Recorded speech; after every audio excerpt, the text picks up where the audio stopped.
আমি সেই শক্তি, আমি সেই মুক্তি এই স্লোগানে মানিকগঞ্জ, ঢাকা, মুন্সিগঞ্জ, রাজবাড়ী, ফরিদপুর, মাদারীপুর ও শরীয়তপুর জেলার নদীভাঙ্গা চরাঞ্চলে ঢাকার দোহার উপজেলা প্রাণী সম্পদ দপ্তর ও ভেটেরিনারি হাসপাতালের আয়োজনে সুফলভোগী খামারিদের মাঝে বিনামূল্যে হাঁস বিতরণ করা হয়েছে।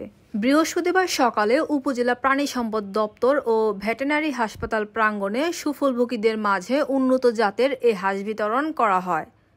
দোহার উপজেলা নির্বাহী কর্মকর্তা ও পৌর প্রশাসক তানিয়া তাবাসসুমের সভাপতিত্বে ও উপজেলা প্রাণী সম্পদ কর্মকর্তা ডাক্তার মোহাম্মদ শামীম হোসেনের সঞ্চালনায় প্রধান অতিথি ছিলেন প্রাণী সম্পদ দপ্তরের পরিচালক ডাক্তার বেগম শামসুন নাহার আহমদ।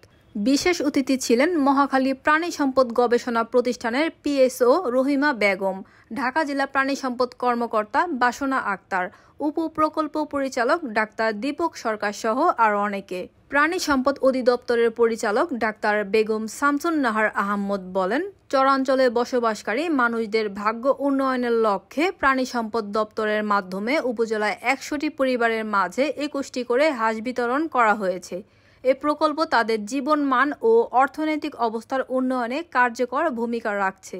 পাশাপাশি গরু, ছাগল, হাঁস, মুরগি পালনের উপর প্রশিক্ষণও এসব সুফলভোগীদের দেওয়া হচ্ছে। উপজেলা প্রাণী সম্পদ কর্মকর্তা ডাক্তার মোহাম্মদ শামীম হোসেন জানান, স্মার্ট বাংলাদেশের প্রতিটি নাগরিককে সব দিক থেকে স্মার্ট করতে এবং পিছিয়ে পড়া জনগোষ্ঠীর উন্নয়নে অর্থনৈতিক মুক্তি প্রতিষ্ঠার লক্ষ্যে সরকারি কর্মসূচি বাস্তবায়ন করছেন।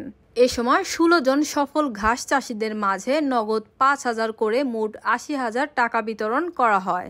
আপনাদের এই চেষ্টাটা আপনি আশেপাশে সবাইকে আপনারা উৎসাহিত করবেন এবং একই সাথে আপনাদের মাঝখানে এই যে বিনামূল্যে পেলেন, এটারও একটা বিষয় হচ্ছে দেশপ্রেমও জেগে উঠবে আমাদের।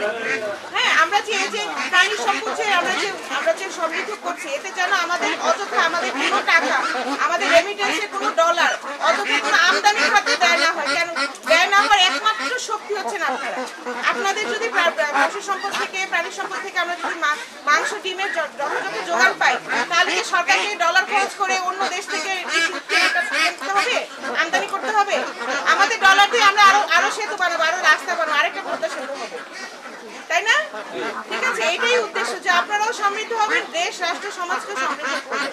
তা আমি আর কথা না বাড়াই, ইনশাল্লাহ আমাদের এই প্রজেক্টে আরো সুন্দর সফলভাবে আগায়। আপনারা যারা উপকার ভোগী আছেন, আপনারা আরো এগিয়ে যান, এই দোয়া করি।